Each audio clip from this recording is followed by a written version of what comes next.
This is part two to tree biology and with a focus on wood formation. In tree anatomy, we talked about how trees produce annual growth rings in our temperate and boreal trees. And these annual growth rings can be divided into cells that produce early wood and cells that produce late wood. So this early wood is formed in the early part of the growing season when there's a lot of moisture available and when apical shoots are rapidly elongating and growing. So they have large and thin cell walls, the early wood.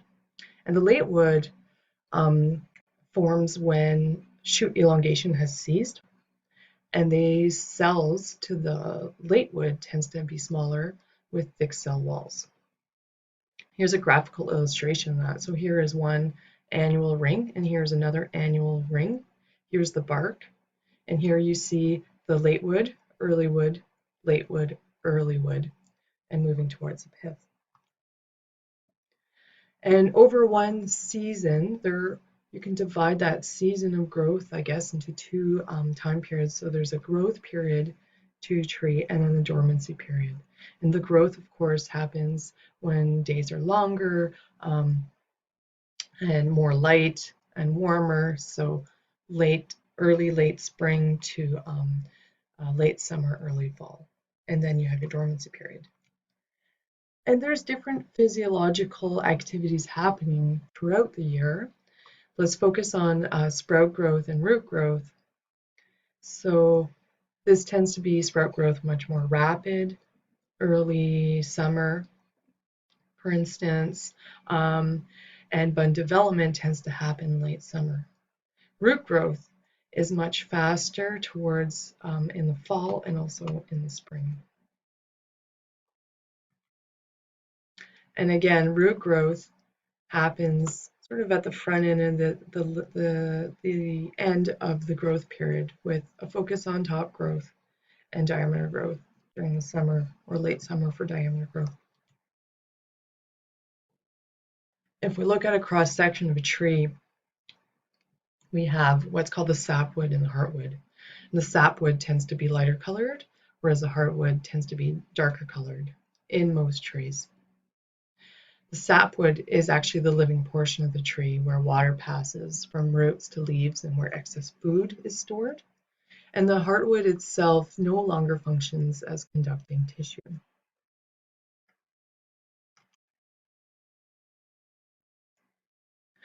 And if you look at a tree vertically, in conifers and hardwoods, wood formed at different parts of the tree can be classified as juvenile or mature wood.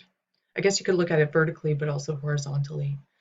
But what happens is that the juvenile wood tends to have shorter fibers, greater fibril angle, and different chemistry. In other words, this can affect the quality of the wood and the type of products that come out of the wood.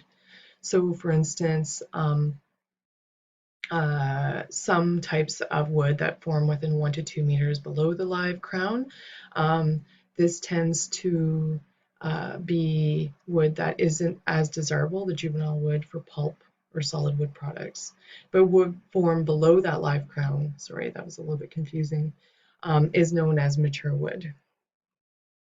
So here's a graphical illustration of that. You have a very young tree, a 25-year-old tree, and a 60-year-old tree.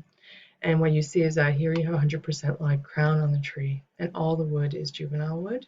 But as the tree grows, although the core is juvenile wood, you have mature wood formation. Now, stem form is also very important and is partly genetically controlled, but also environmentally controlled. So most conifers have what we call excurrent stem form. That is that conical stem form that conifers have. So they're quite straight with branching lateral branches, but have this single stem.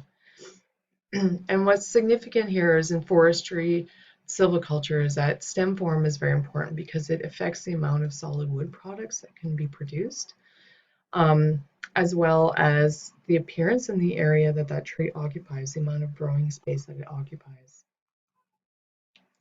Excurrent stems are caused mainly by this hormonal dominance of the terminal bud. And so there's this dominance that happens and that forces the tree to grow in this conical form. It can also be affected by access to light, and the angle can change depending on where light's coming from as well. With angiosperms, they have a decurrent stem form. That means they start off with a main stem, but the terminal bud isn't dominant like with the excurrent stem form. And so you get this branching that happens. And depending on access to light, these decurrent stems can take different forms. So here's an example of a deciduous tree that grew in open light, and see how its crown is very large. This was a forest that was recently harvested. And here what you see is a decurrent stem form, but that has a single stem, or was encouraged to have a single stem because it was growing in competition with other deciduous trees that were recently harvested. Many of our angiosperms can have excurrent form when light is only available in an aerial column above, and decurrent form when openly grown. In fact, their height growth will decline in full light, and conifers usually maintain excurrent form and height growth rates in open grown conditions.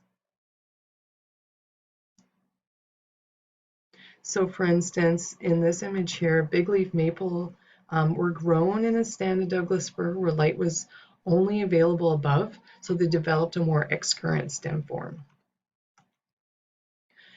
Branching angle is very significant when it comes to the production of dimension lumber. So in these two examples, we have a horizontal angle, and then here we have an acute angle for the stem form. And it can affect tree form, branch strength, and again, the amount of space that's occupied by knots. Here's an example of Douglas fir that you can see that it was sandblasted and exposing the knots. And if these were at a different, more horizontal, they would occupy less space of that stem volume and affect much less the type of wood products that come out of there. So you would have better quality lumber. Now, growing space and light, this is a theme that we'll talk about a fair bit. They can greatly influence tree form. When trees are grown in shade, some of our trees become more short and wide branching, and some change from excurrent to decurrent forms. Many, more the shade tolerant, intolerant species become tall and thin and essentially suppressed and will eventually die. So here's an example of a tree that is strongly suppressed. It is a shade-tolerant tree, but what you see is that it has short internodes and these wide branching form. Plus the needles have adapted to low light conditions, so they're called these shade leaves. Despite what this caption says here, what we have here is small Douglas fir that were grown in heavy shade initially. But given how young they are and amount of light that became available, their growth rates can increase, as do the branch sizes. In some cases, trees will bend towards light, in the case of this alder here. This is very true of our deciduous trees. They tend to bend towards light.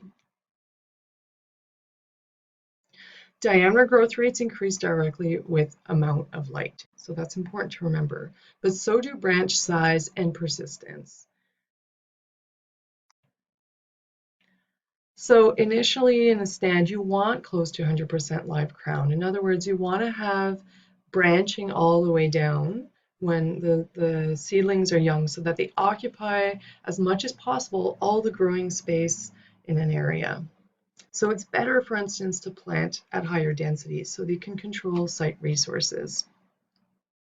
But as the trees grow, you want that crown to become much smaller so that you don't get large knots and branching around along the stem.